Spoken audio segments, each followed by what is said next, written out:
Oke, baik.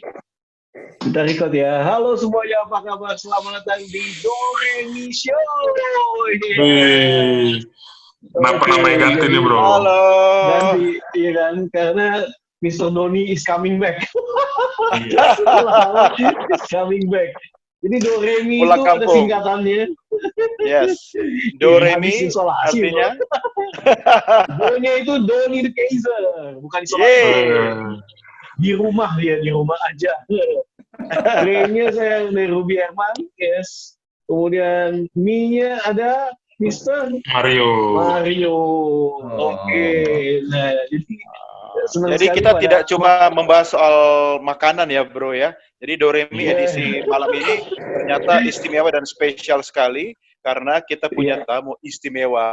Siapa dia, Bro Rumi? Itu dia. Ini coach ini udah luar biasa, bisnisnya internasional, banyak teach atau meng-coaching ya kan, pemilik bisnis, yes. Mr. Tom, yes, Mr. Tom. Aku salah nih lo gejanya. Iya, pengejanya gimana, Coach? Coach Tom aja, Coach Tom. Coach Tom ya, oke. Coach Tom, thank you so much Coach Tom sudah mau berbagi sharing malam hari ini. Siap ya. Waktunya pendek, jadi semoga bermanfaat. Saya coba kompres semaksimal mungkin. Oke. Tema malam ini 7 tips leadership di masa COVID-19 nih, Coach. Nah, kira-kira ada inspirasi apa atau latar belakang apa yang sehingga Coach Tom milih tema ini? Jadi gini, waktu saya ini ngelewatin krisis cukup banyak ya, 98, 2001, 2002, 2003 itu karena waktu itu saya di Biro Perjalanan. Jadi tahun 98 travel agent itu sangat-sangat terkena karena krisis moneter. Dolar sampai tinggi, harga tiket yang tadinya murah jadi sangat-sangat mahal, dan traveling menjadi mahal sekali. Tour group itu sangat-sangat mahal. 2001 ada 911. Waktu itu tiket bukan tambah mahal lagi, orang takut terbang karena takut teroris. Betul. Tahun 2002 ada bom Bali. 911 oke lah, orang jadi terbangnya di dalam negeri, nggak mau keluar negeri. Karena sampai Swiss Air aja bangkrut gara-gara 911. 2002 ada bom Bali, itu adalah tahun di mana saya benar-benar merasakan susahnya krisis. Tapi di situ kita melakukan satu hal yang mungkin nggak terpikirkan oleh banyak agent waktu itu. Karena waktu itu kita termasuk travel yang relatif kecil dan baru. Lalu kita melakukan apa yang disebut aggressive marketing. Jadi marketing habis-habisan gitu. Bahkan kita mengeluarkan budget hampir 3 miliar setahun untuk tahun di mana orang lain cut cost. Dan di situ kita rekrut karyawan gede-gedean karena di saat itu banyak karyawan yang dirumahkan. Kita rekrut orang-orang bagus, kita rekrut orang-orang yang memang berkualitas, orang-orang yang merasa tidak punya harapan di company lama, lalu mereka pindah ke tempat kita. Nah, 2003 itu SARS. Nah, 2003 SARS itu yang kena Singapura. Dan kita nggak bisa bawa. Ya, orang Indonesia kan banyak sekali yang ke Singapura. Untuk sekolah, untuk medical, untuk belanja. Kerja. Itu banyak sekali. Dan itulah yang membuat saya melihat bahwa ada banyak sekali kesamaannya. Dan saya mau share ide-ide ini untuk bisa ya membangun self confident kita semua. Jadi apa saja yang perlu kita lakukan di saat itu. Kira-kira begitu. Ini penting banget nih. Bro, jadi Coach Tom perlu sharing sama kita karena banyak banget teman-teman kita di luar sana mungkin karena lagi isolasi atau isolasi mandiri, lama-lama kan jadi down juga kan mentalnya, belum lagi situasi ekonomi yang tidak menentu sekarang. Jadi Coach, malam ini kayaknya penting banget. Nanti kita juga mau kayaknya kita perlu sesi khusus di luar yang online begini nih sama Coach Tom nanti ya, Bro Mario, Bro Ruby ya. Iya, bisa diatur, bisa diatur. Bisa diatur. Aku share screen ya. Aku share screen. Leadership in crisis. Kelihatan ya? Siap, siap. Siap.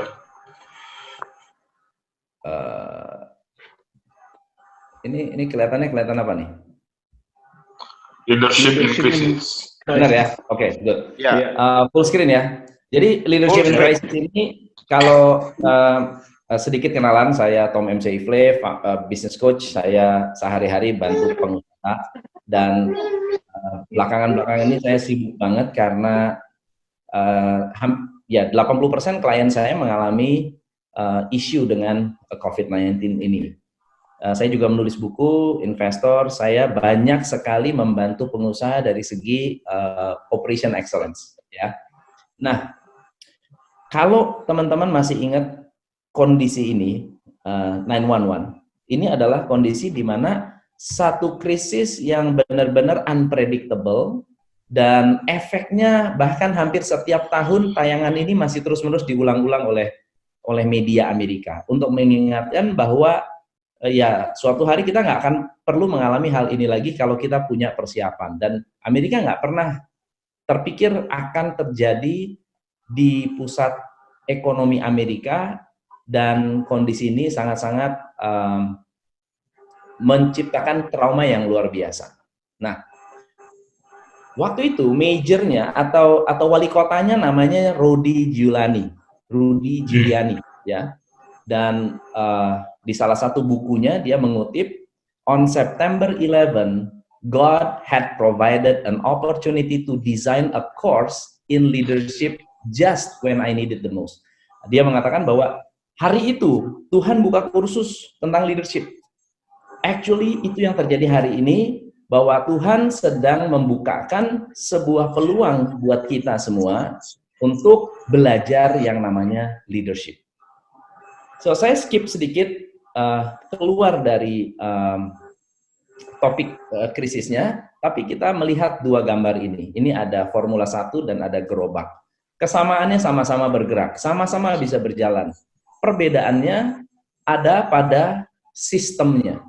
Sistem kita, sistem yang kita gunakan menentukan kita akan menjadi Formula 1 atau kita menjadi gerobak. Tapi sama-sama bergerak, sama-sama bergerak. Nah, apa perbedaan antara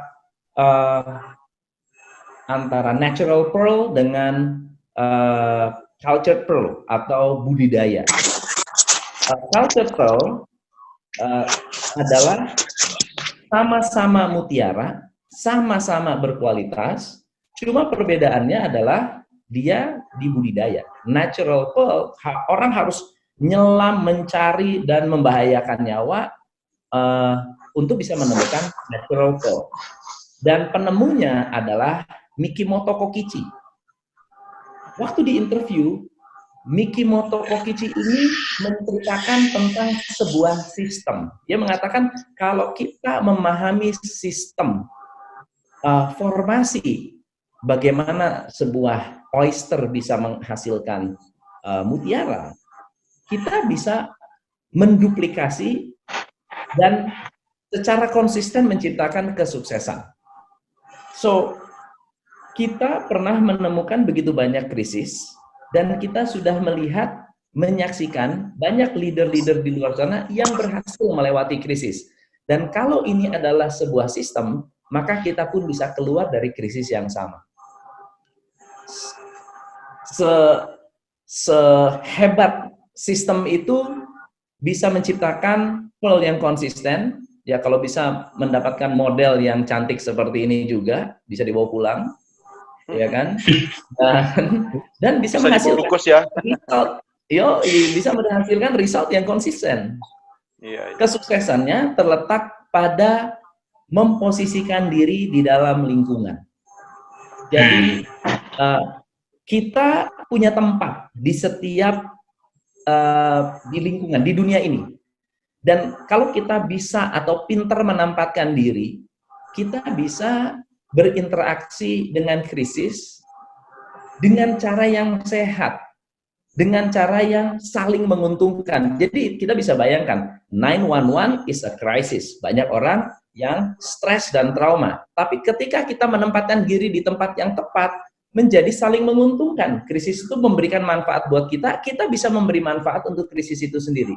So, kebutuhan dan kesempatan tercipta ketika kita mencari tempat kita di mana di lokasi krisis itu. Oke, lanjut ya. So, step yang pertama adalah looking ahead. Waktu Rudy Giuliani ditanya, disuruh flashback, waktu itu apa sih yang sebetulnya membuat kamu berhasil membawa New York City kembali stabil dalam waktu yang sangat-sangat cepat mengatasi krisis? Dia mengatakan, rakyat Amerika, tugas pertama buat saya adalah mengeluarkan rakyat, masyarakat out of fear, keluar dari rasa takut, dan mengembalikan kepada American Dream, yaitu Amerika adalah tanah yang sangat-sangat menjanjikan untuk semuanya. So, ketika kita melihat krisis ini, step pertama yang harus kita lihat adalah looking ahead. Masih banyak harapan di depan sana, dan keluarlah dari rasa takut.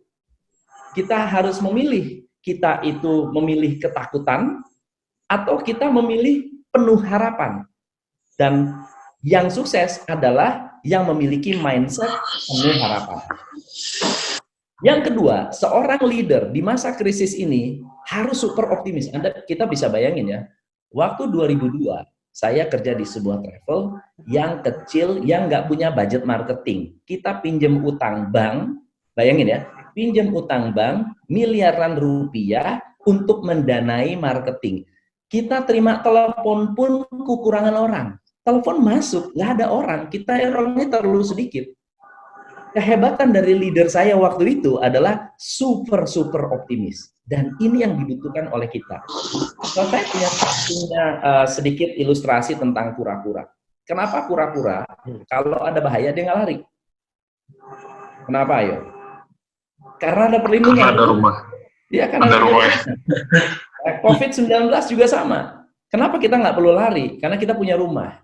Kita punya tempat perlindungan. Tapi yang jadi masalah adalah banyak leader yang tidak memahami tempat perlindungan dia di mana. Mungkin kita punya tempat perlindungan berupa tim yang solid. Mungkin kita punya tempat perlindungan, sistem kita bagus. Mungkin duit kita banyak.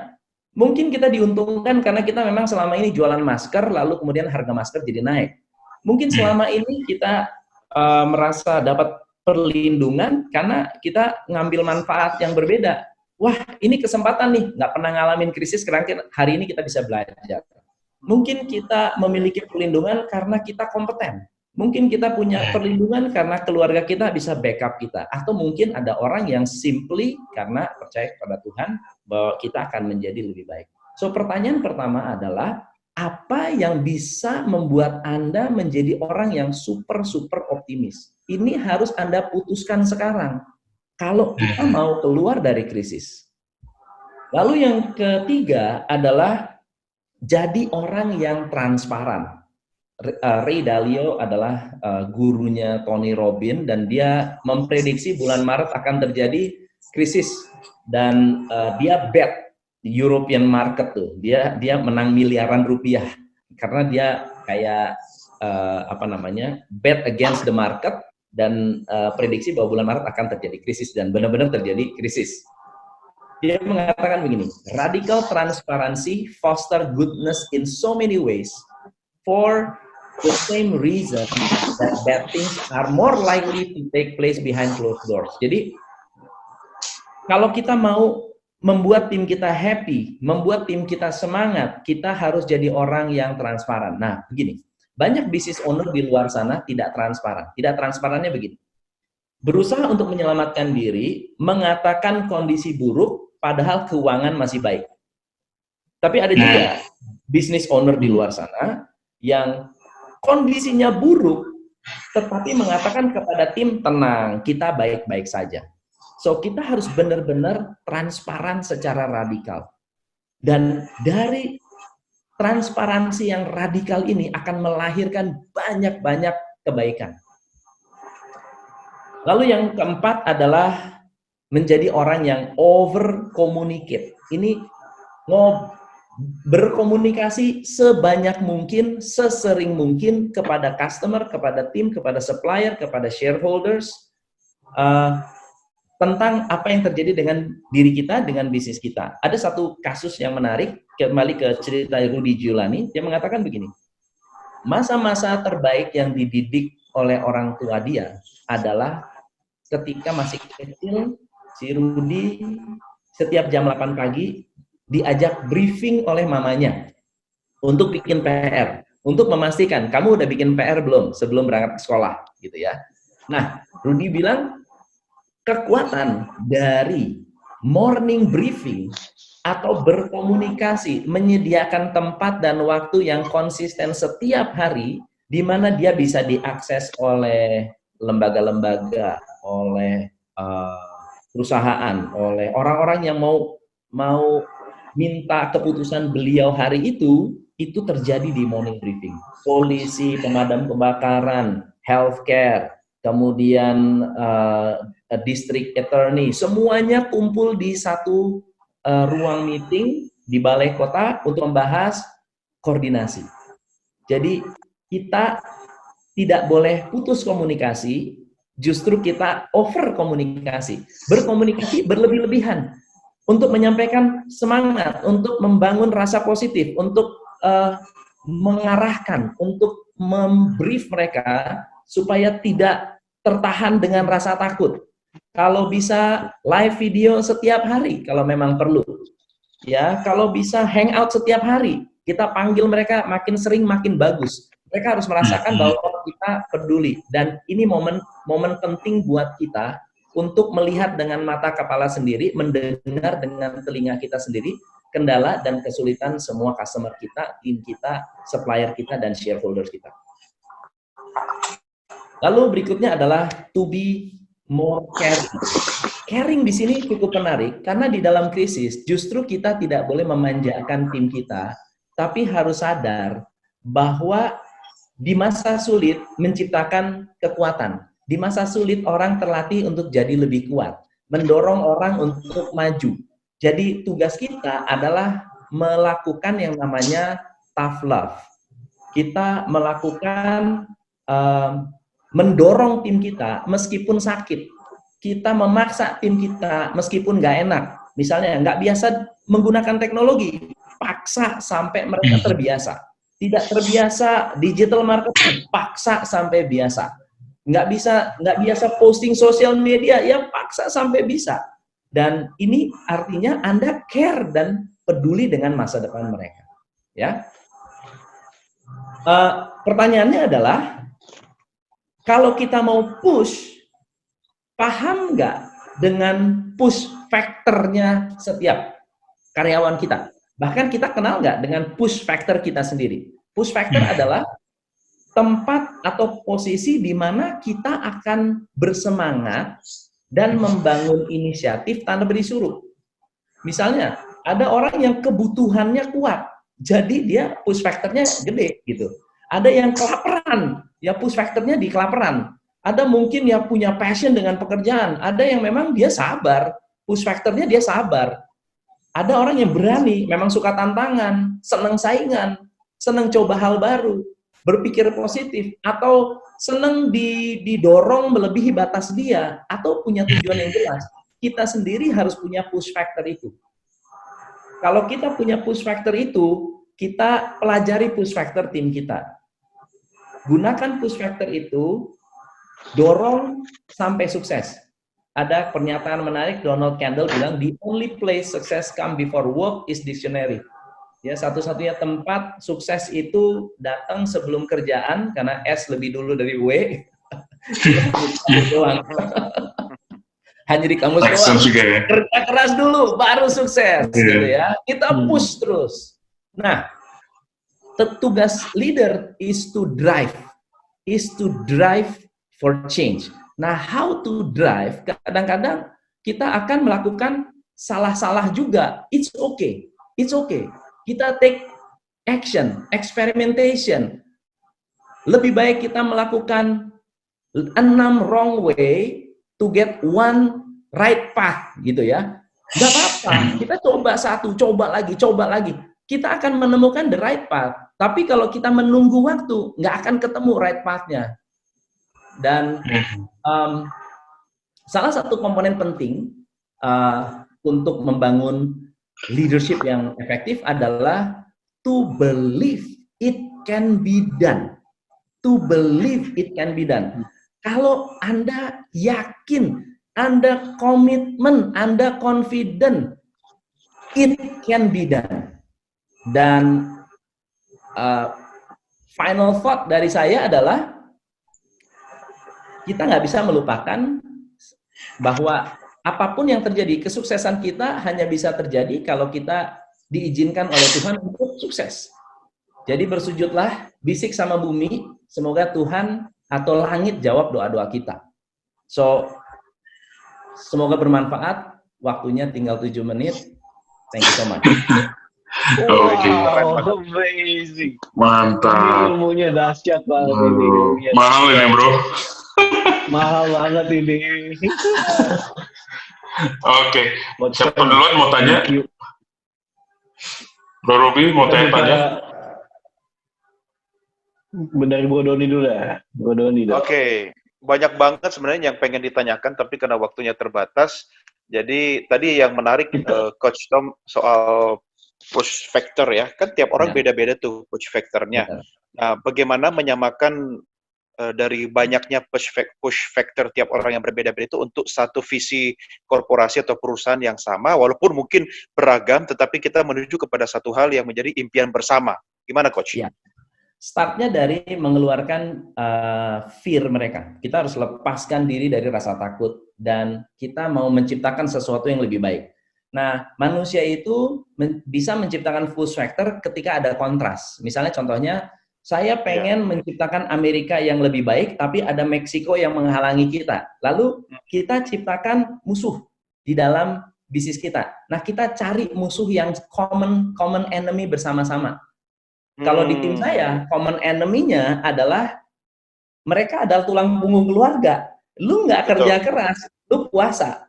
Are you ready? Kalau enggak, lu ngomong aja sekarang, kita putus hubungan, nggak masalah.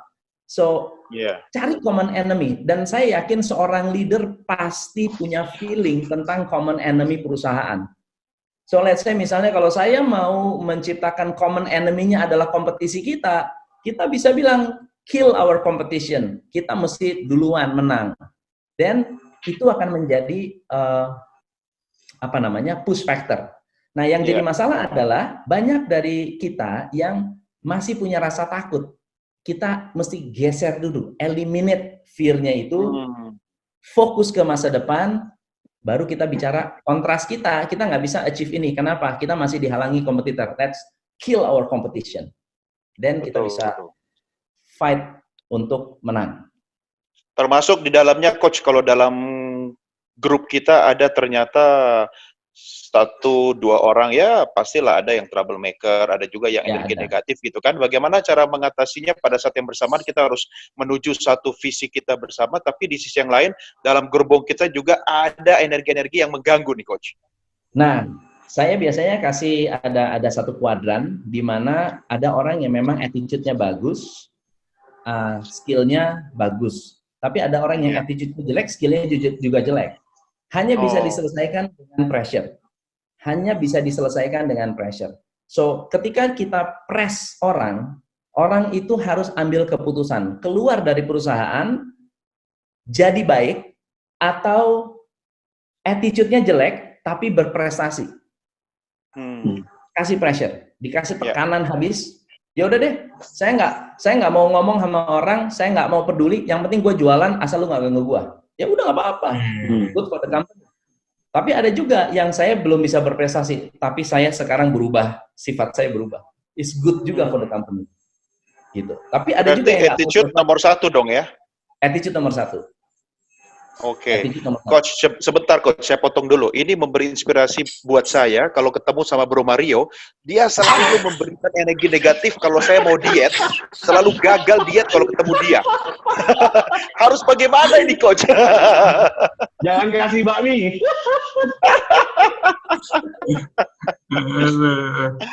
Belum lagi kalau Bro Ruby. Jatahnya Bro Ruby pasti gue ngabisin itu. Apaan? Terakhir gue yang makan. Ada caranya. Musuh aja gimana? Buat makan. Betul itu, setuju. Tapi by the way, Bro Mario, Bro Ruby, dan Coach Tom, kita kan pasti akan mengundang nanti teman-teman juga untuk sharing atau memberikan pertanyaan. Tapi waktu kita, Bro Ruby, kira-kira tinggal berapa menit lagi di segmen ini? Bisa lanjut sesi 2, Coach? Lanjut sesi 2 ya, Coach Tom. Oke. Wah, ini bakalan seru banget. Oke. Kita akan kembali lagi ya. Nanti saya akan dikasih. Kembali setelah commercial break berikut ini. Oke. Jangan kemana-mana.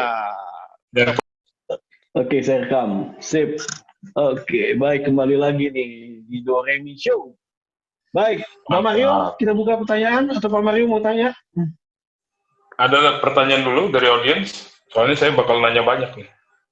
Wih. Kalau nggak ada saya nanya. Yang mau tanya, silakan di chat sambil nunggu silakan Bro Mario. Ya, Coach Tom, tadi kan abis push factor kan kita tadi arahnya 6 wrong ways, terus ketemu satu jalan yang benar kan. Nah, itu berarti kata kuncinya kan butuh speed juga kan dalam decision making. Benar.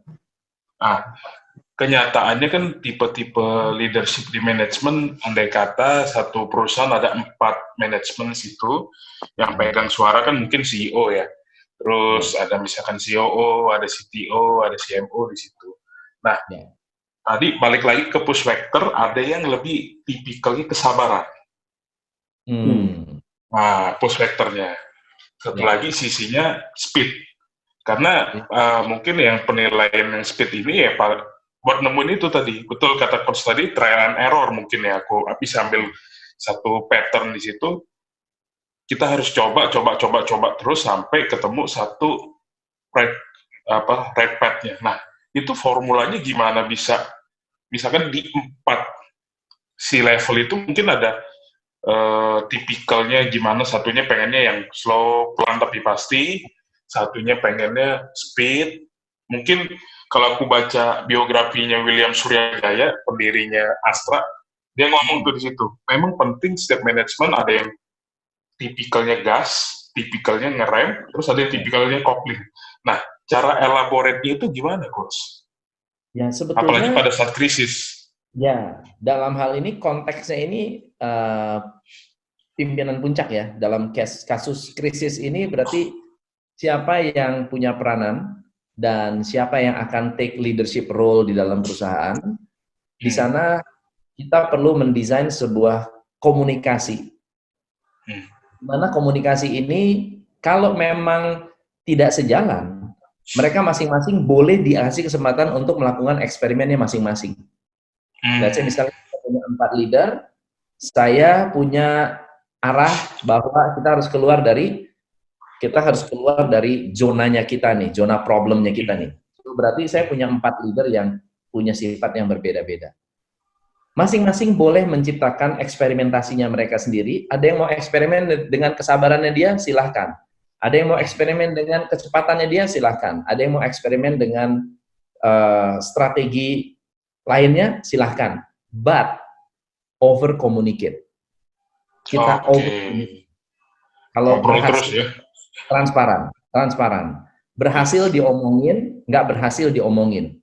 Do something else. Berhasil diomongin, nggak berhasil diomongin. Let's do something else. Oke. Jadi emang satu dan lain halnya harus ada keterkaitan ya berarti ya? Ya, betul. Coach, aku mau tanya nih, Coach. Bro Mario, aku nebeng bentar nih. Kalau tadi bicara soal transparansi nih, sampai di mana titik transparansi itu dilakukan oleh seorang leader atau pimpinan korporasi, kaitannya dengan yang namanya, tanda kutip, rahasia perusahaan ini, Coach?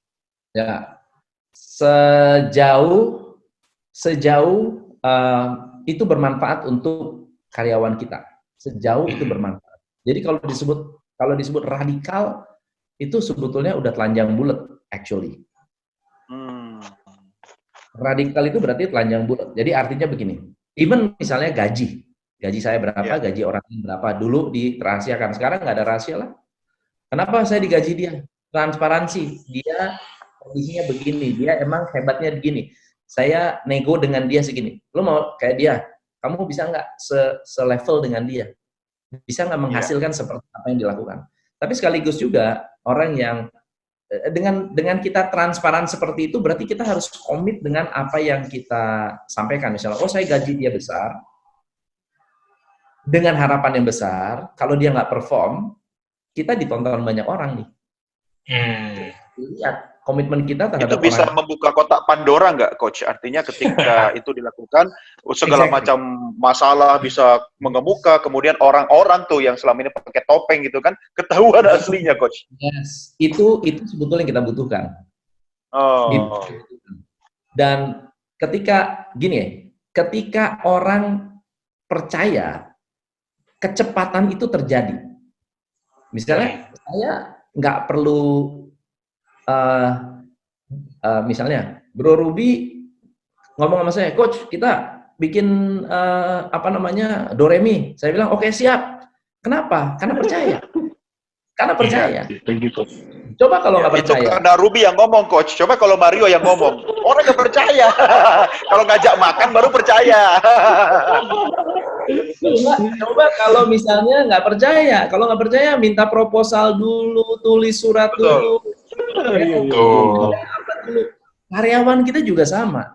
Actually ketika mereka nggak ada rasa percaya, mereka punya defense mechanism untuk shutdown dulu, mengevaluasi semuanya sampai mereka aman untuk bertindak. Tapi kalau percaya, nggak mikir mereka. Udahlah, bos bilang nyemplung, gue nyemplung. Yakin bos itu akan kasih yang terbaik. Dan itu adalah manfaat dari radical transparansi. Oke, mantap sekali.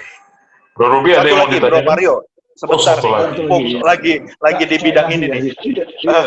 Lagi gantung. Coach Tom, ini kan sama seperti kita kayak naik pesawat ya. Kita kan nggak pernah nanya, misalnya pilotnya ini punya lisensinya masih berlaku apa enggak, namanya siapa. Walaupun kita tahu setelah kita duduk di kursi pesawat gitu kan, kita nggak perlu tahu misalnya hal-hal yang detail menyangkut pilot itu, tapi kita percaya bahwa kita akan sampai ke tujuan. Nah, apa indikator ketika tim kita itu ada di titik nadir bahwa oke, ini pesawat sudah mau jatuh, atau wah, gue yakin nih bahwa tim yang kita pimpin ini bisa kita transformasikan, kita ubah untuk mencapai tujuan kita, Coach. Indikatornya apa yang paling kelihatan? Oke. Kalau pesawat itu lebih gampang. Kalau pesawat gampang, karena dapatkan bar itu kan nggak sembarangan, nggak mungkin pilot palsu masuk ke dalam pesawat, itu kan nggak mungkin, betul. Banyak orang yang menyaksikan. Ada tapi sekarang banyak pilot, Coach. Ada pilot drone depan rumah saya banyak. saya. Juga Bro Ruby juga tuh suka main drone tuh, Coach. Belum ada barnya ya. Iya. Ada berbeda. Tapi kalau dalam bisnis, kita bisa melihat track record dari leader itu sendiri dan keputusan yang diambil kemarin-kemarin. Kalau kemarin nggak bisa dipercaya, mendingan kita nggak usah percaya dan keluar dari company itu as soon as possible. Oke. Kalau kita nggak bisa percaya, sebaliknya juga dengan karyawan. Kalau saya rekrut orang, saya harus bisa percaya 100% sama orang itu. Ya, saya bilang, saya percaya kalian sampai kalian nggak bisa dipercaya. Dan there's no second chance. Buat saya nggak ada second chance. Kalau ketahuan dia bikin sesuatu yang mengecewakan, the same day juga saya akan rilis orang itu. Walaupun dia hilaf begitu ya, Coach? Yes. Oke. Kita hilang, jadi tidak ada penipu yang baik. Nggak ada penipu yang berrasa, udah penipu ya penipu aja. Iya. Oke. Oke, Pak Doni. Transparansinya di sana. Oke, siap. Nanti mungkin Pak Doni butuh jalur pribadi mungkin. Itu jadi coaching. Ini menarik ini. Kode promonya Doremi. Kode promonya Doremi. Kode promo. 90%. Siap. Silakan Bro Rupi, mungkin teman-teman ada yang bertanya. Ya, Bro Rupi. Banyak juga yang japri saya, ya tolong tanyain juga gitu. Coach Tom, ini kan di dalam kondisi gini juga banyak bisnis-bisnis yang mengalami ya disruption dan lain-lain, mengalami kesulitan gitu ya. Nah, yang ditanyakan apakah dia harus stay di bisnis ini tersebut yang nggak tahu juntrungannya, atau harus ubah ke jalur bisnis lain nih, atau ubah ke bisnis lain. Mungkin ini juga pertanyaan mewakili teman-teman yang lain ya, yang lagi dilema. Terus terang, kalau berbicara soal COVID-19 ini, kita setelah ini pasti akan ada perubahan yang artinya gini, business and life will never be the same again. Business and life will never be the same again. Kita nggak akan melihat bisnis dengan kacamata yang sama. Kita tidak bisa mengelola bisnis dengan cara yang sama. Bukan soal apakah bisnisnya masih ada atau enggak, tapi cara bisnisnya masih bisa nggak dengan cara lama? Jawabannya nggak bisa. Bisnis akan tetap ada. Kuliner akan tetap ada. Yang namanya logistik masih ada. Sekarang oil and gas masih ada. Tapi cara bisnisnya harus berubah.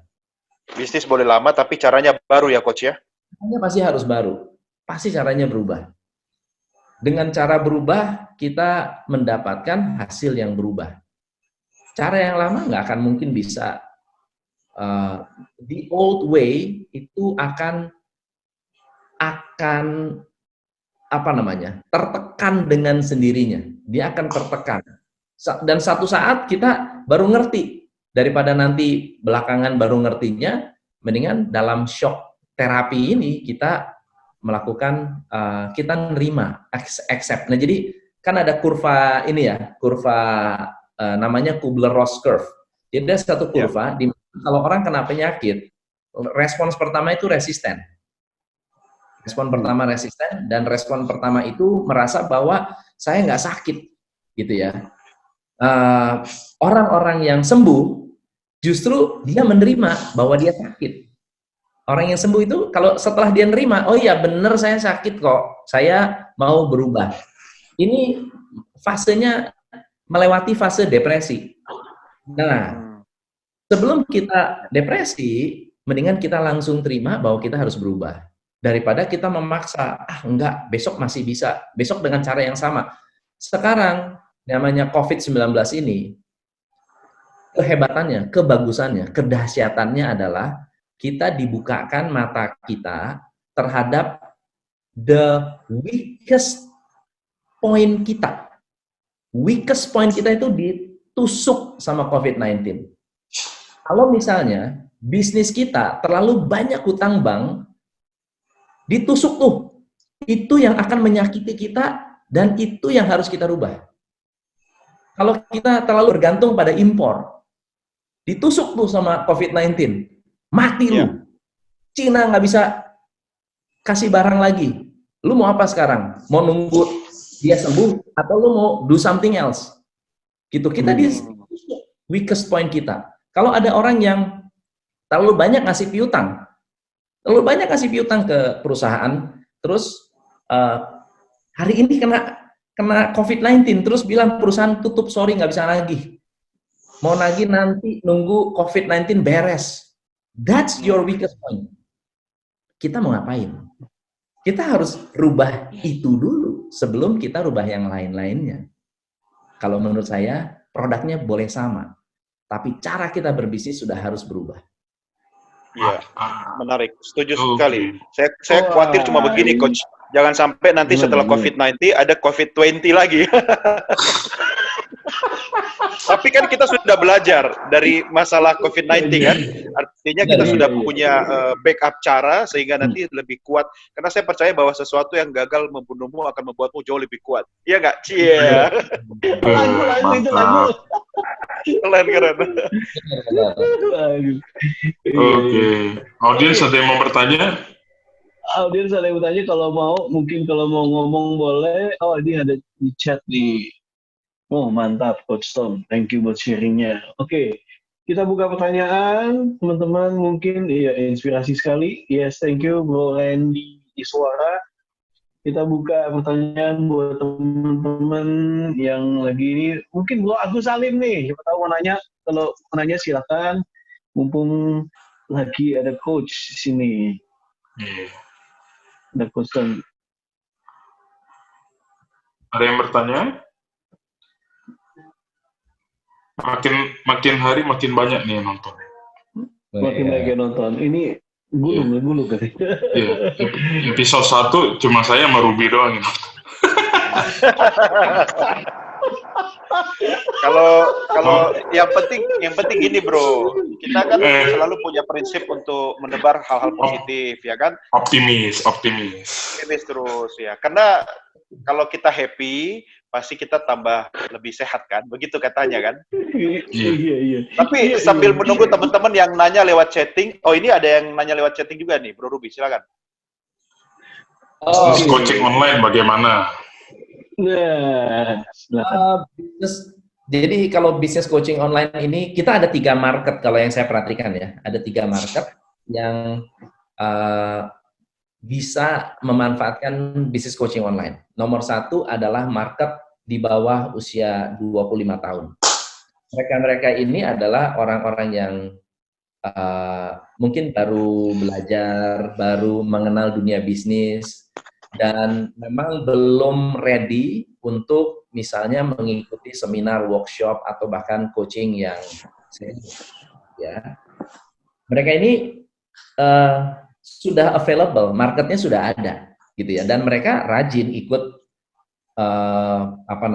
online coaching, online platform dan seterusnya. Market yang kedua adalah market yang transisi. Market transisi dari biasanya belajar di seminar, di workshop, kemudian mulai mau belajar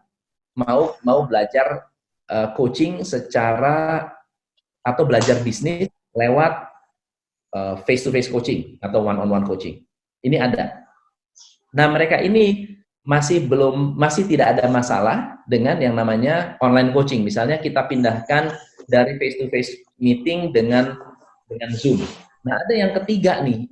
Ini sekitar usia 45 ke atas. 25 ke 30 ke 40 masih oke. 40 ke atas ini mereka sudah experience, mereka sudah banyak pengalaman, mereka sudah punya banyak tools dan strategi. Ketika masuk ke online coaching nggak cukup, karena merasa terlalu pendek waktunya, diskusinya terlalu superficial, terlalu kulit begitu, dan mereka membutuhkan lebih dalam daripada itu, dan mereka lebih banyak membutuhkan bimbingan di tim bawahnya daripada dianya sendiri, mereka sendiri gitu. Yang di bawah ini yang lebih butuh support. Jadi online coaching oke untuk yang usia masih muda. Yang menengah-menengah ini kita mesti pinter-pinter mengedukasi mereka. Tapi sooner or later mereka akan beralih. Kalau di luar negeri rata-rata sudah online semua. Jadi bukan hal baru. Bahkan bukan online, phone coaching. Mereka by phone coaching. Oh, iya. Tapi itu juga tentu kalau didukung dengan infrastruktur dan perangkat yang memadai ya, Coach ya. Kalau di Indonesia sendiri, apakah memang sudah mensupport semua untuk online coaching gitu? Kalau saya melihat Zoom seperti ini dengan begitu banyak orang dan bisa interaktif, saya pikir Indonesia is is getting there ya. Indonesia is getting. Oke, Coach Tom, ini ada pertanyaan lagi dari Agus Salim, ya. Coach Tom, Anda sangat aktif di sosmed. Apa media yang paling efektif untuk promosi menurut Anda? Oke, jawabannya agak susah, tergantung produknya. Tergantung produk. Kalau mau hanya sekedar mempromosikan jualan ya, kalau mau jualan harus dikenal segmentasinya, target marketnya, dan juga mereka menggunakan platform apa. Kalau misalnya segmennya adalah Gen Z, Gen Z itu lebih efektif di YouTube. Kalau milenial lebih efektif di Instagram. Tapi di atas milenial, Gen X itu lebih cocok di Facebook. Itu yang tua-tua itu di Facebook masih efektif. Itu generasinya Mario itu, Coach.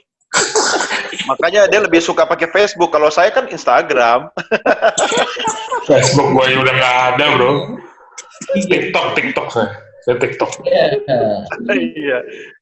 Nah, tapi kalau berbicara soal sosial media, terus terang saya tidak menggunakan sosial media hanya untuk promosi. Actually, sosial media saya gunakan benar-benar untuk komunikasi, untuk branding. Branding. Untuk eksis, untuk menampilkan dan memperkenalkan diri kita di luar sana. Gitu. Jadi bahkan mungkin sangat minim produk yang saya tampilkan, kalau saya pribadi ya, sangat minim produk yang saya tampilkan di sosial media. Beda purpose lah, beda target, beda strategi. Oke, ada lagi? Nah, ini Pak Frans tanya lagi nih, Coach Tom, income dari YouTube Coach Tom besar gak sih? Sekarang Coach Tom bagaimana bisnisnya dengan kondisi corona? Mau jadi YouTuber juga nih Coach Tom. Income dari AdSense ya. Jadi YouTube itu ada banyak sekali income. Bisa dari endorse, bisa mereview produk, bisa dari brand gitu ya. Ada banyak gitu ya. Saya tidak menerima endorse, tidak menerima review brand. Semua yang saya review, itu saya review for free, karena saya nggak mau ada tanggung jawab kalau misalnya saya review negatif. Jadi ada brand yang minta tolong brand, tolong di ini dong, di review. Oke, nggak apa-apa, saya review. Tapi saya benar-benar review sejujur-jujurnya. Jelek, bagus. Gitu. Jadi, dan nggak usah bayar. Ya, emang bener-bener bagus di review, dan saya nggak ada minta izin ini boleh ditampilin atau enggak. Dan minta review tanggung jawab sendiri, gitu. Tapi ada income lain yang namanya AdSense. AdSense saya antara 700 US sampai 1000 US per bulan. Income-nya, AdSense-nya. Nah, tapi AdSense itu pun sekarang makin lama makin turun. Kenapa? Karena YouTube menciptakan YouTube Premium. YouTube Premium. Untuk orang yang tidak mau lihat iklan. YouTube Premium. Jadi itu akan mengurangi. Kalau dalam kondisi corona, bisnis nggak bagus lah. Namanya coaching, one-on-one, face-to-face meeting, seminar, semua dihentikan. Bulan Juni baru bisa beres. Jalankan. Tapi bisnis lainnya, ada lembaga keuangan masih oke. Orang banyak butuh duit sekarang. Kalau bisnisnya apa sih, Coach? Bisnisnya apa sih, Coach? Selain coaching ya? Kan saya tahu saya banyak tuh. Saya bisnis coaching aja. Kalau coaching, bisnis apa aja bisa. Tapi pribadi sendiri saya punya bisnis lembaga keuangan. Lembaga keuangan ya. Tahun 2012 tuh saya sempat 2009 waktu saya mulai serius dengan business coaching, saya melihat UKM itu tidak hanya membutuhkan pengetahuan, tapi butuh modal juga. Jadi saya menyisihkan dari business coaching utamanya untuk menyalurkan ke UKM dalam bentuk permodalan lah, pinjaman dan lain-lain sebagainya. Tapi itu saya lewat lembaga keuangan. Jadi saya berpartner dengan beberapa orang untuk bisa membantu UKM yang butuh modal. Gitu. Ya kita harus analisa dulu, kita harus survei dan seterusnya. Bentuk lembaga keuangannya apa, Coach?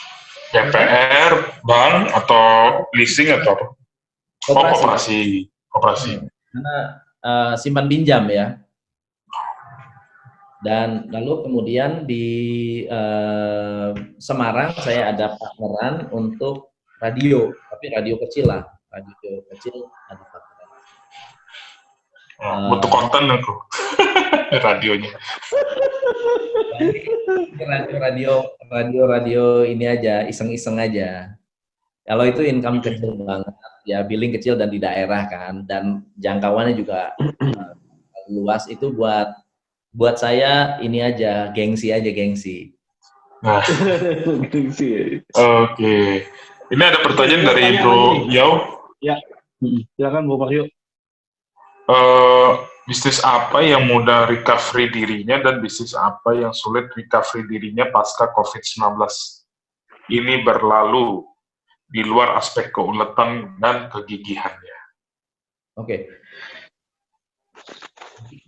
Industri berarti ya? Industri yang cepat recover ya? Industri yang cepat recover adalah industri yang habis. Staple product. Semua staple product akan recover dengan cepat sekali. Karena contohnya makanan. Makanan kan habis. Setiap hari kita harus makan. Potong rambut. Potong rambut akan rambut tambah panjang. Kecuali kalau kita bisa potong rambut sendiri. Ya. Semua staple product. Rodoni. Potong sendiri. Punya tukang cukur pribadi. Transport, logistik, supply chain, itu semua akan recover sangat cepat sekali. Karena kebutuhan itu sudah ada. Kemudian yang berkaitan dengan sekarang ini yang mungkin harus dilihat adalah yang berkaitan dengan telekomunikasi, wellness, ya kesehatan, meningkatkan imun tubuh dan seterusnya. Orang akan semakin aware dan saya rasa hand sanitizer nggak akan turun salesnya, akan terus menerus meningkat, akan menjadi sebuah kebutuhan. Nanti hand sanitizer akan ada di setiap meja, mungkin nggak hanya di setiap pintu masuk, di setiap meja harus ada hand sanitizer. Gitu. Jadi sebelum kerja, sebelum makan, sebelum apa akan pakai hand sanitizer lagi. Jadi saya pikir bisnis-bisnis yang staple, yang habis ya, itu pasti akan cepat recover. Oke, pertanyaan dari saya nih Coach. Ya. Namanya krisis itu kan yang tahu berakhirnya kan kalau nggak Tuhan ya krisis itu sendiri kan. Ya. Nah, sebagai leader misalnya di perusahaan kita atau business owner, kan berarti kan endurance-nya harus ada terus nih, karena kita nggak tahu ujung finishnya di mana. Itu ada tipsnya nggak, Coach? Kan optimis itu sebenarnya bisa, cuma maksudnya optimis sampai sejauh mana sih gitu. Nah itu cara maintain-nya gimana tuh? Gini, kalau ini terus terang kita nggak berbicara tentang kekuatan kita ya. Gini, kita harus tahu sumber energi kita dari mana. Kita harus tahu sumber energi kita dari mana. Itu yang pertama. Jadi kita harus kembali ke esensi. Kalau menurut saya, kalau saya ya, sebagai leader, di saat kita nggak ada jalan, ya kita harus kembali ke esensi kita. Ya, esensinya begini, uang kita itu tidak datang dari bisnis.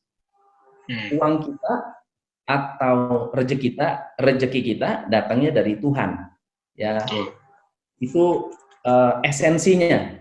Meskipun actually kita harus kerja keras lewat bisnis kita, Tuhan kasih jalan. Kira-kira begitu kan ya. Jadi kalau ditanya bagaimana cara menciptakan endurance, seberapa faithful kita dengan Tuhan kita, dengan sumber energi itu. Jadi kalau kita bisa interaksi dengan diri kita, dengan Tuhan kita, dengan komunikasi itu menurut saya lebih esensial sekarang ini. Karena itu yang akan membuat kita menciptakan meaning yang lebih baik di dalam setiap. Jadi kita appreciate setiap problem, bukan kita mencoba menolak setiap problem, gitu. Kita appreciate setiap problem, kita nikmati, kita rasakan, kita enjoy, kita benar-benar all out dengan problem. Bahkan ya actually kembali ke esensi lagi, lebih bawah lagi. Masih bisa makan nggak? Bersyukur berarti ya, kata kuncinya ya. Masih ada makan, masih bernaung. Nggak, apa yang mau dikhawatirkan? Apa yang perlu dikhawatirkan? Ya kan? Ada pepatah menarik begini. Kira-kira krisis ini akan selesai nggak? Kira-kira krisis ini akan selesai nggak? Selesai. Masih. Kalau masih khawatir. Kalau tahu akan ada, jadi pepatah mengatakan begini. Kalau Anda dapat masalah, tahu ada solusinya, perlu khawatir. Khawatir itu nggak perlu. Setuju nggak? Tapi kalau kita tahu kita punya problem, tidak ada solusinya, khawatir nggak ada guna. Betul. Make sense. Benar nggak? Benar.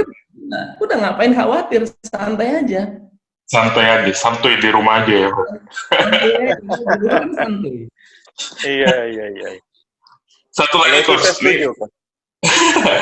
Satu lagi nih, karena ini aku baru dapat kabar lah dari temanku di salah satu lembaga keuangan lah. Dia layoff 2.000 karyawannya. Aku mau lihat dari sisi leadership nih. Dari sisi leadership. Kadang-kadang leader itu kan dipertemukan sama kondisi finansialnya ataupun kondisi bisnisnya, dia harus decision making. Untuk save perusahaannya, bahkan lebih dalamnya lagi, save egonya. Karena mungkin bisnisnya ini udah 20 tahun atau 30 tahun, survive any crisis. Yang kayak Coach bilang tadi, krisis ekonomi, bom Bali, teroris, segala macam, dia bisa survive. Nah, dia pasti dikondisikan lagi, ini sebenarnya krisis yang sebenarnya baru pertama kali terjadi yang ngomongin tentang kesehatan dan pandemi. Ya. Semua negara kena, even New York sekarang lockdown. Nah, dari sisi leadership, dibenarkan nggak orang itu untuk ditemuin posisi dia harus cut off, lay off, sama save egonya ataupun save perusahaannya. Tapi mengorbankan karyawannya atau timnya yang selama 20 tahun, 30 tahun udah bantuin dia. Nah, gimana tuh? Ini berat ini pertanyaannya. Harus berat dong. Harus berat. Kan penutup. Ini adalah personal question gitu. Kita nggak bisa bilang memposisikan orang tersebut di posisi saya misalnya atau Doni atau pasti mengambil keputusan yang sangat berbeda. Tapi kita berbicara generalized principle ya. Kita berbicara generalized principle. Begini. Kalau perusahaannya mati, 2.000 karyawan tidak bisa membangkitkan perusahaan itu.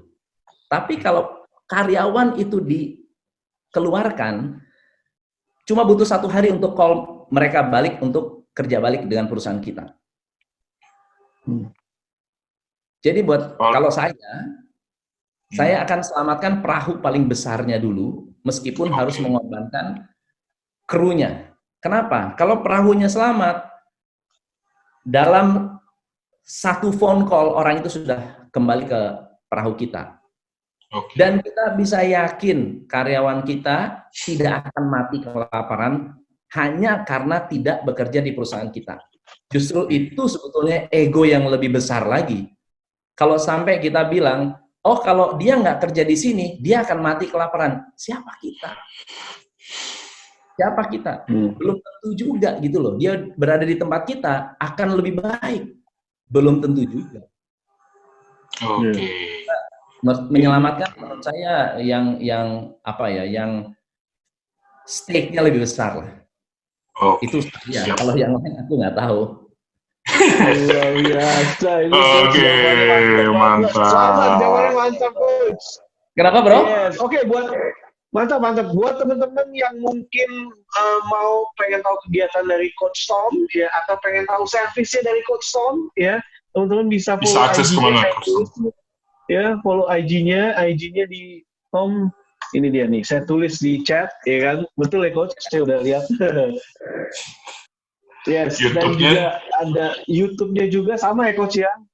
Oh iya, sama. Sama, ya, teman-teman bisa lihat banyak sekali kolaborasi Coach Tom dengan ada Mary, Riana, ada Vincent, dan ada banyak lagi. Ada Halilintar juga ya, Coach ya? Mantap ya, Coach. Siap. Yes, Yang belum sama Doremi nih. Di YouTube. Hari ini Doremi. Iya, itu ada yang nanya tuh Coach, buku berikutnya kapan tuh katanya? Oh, segera. Coming soon ya. Coach Tom. Buku berikutnya cerita tentang perjalanan saya meng-coach Mary Riana. Wah, mantap. Luar biasa. Wow. Coach Tom, ada satu lagi, Coach Tom. Satu lagi. Ini request sih, boleh review aplikasi finansialku? Iya. Ditunggu reviewnya, Coach. Habis aplikasi review finansialku.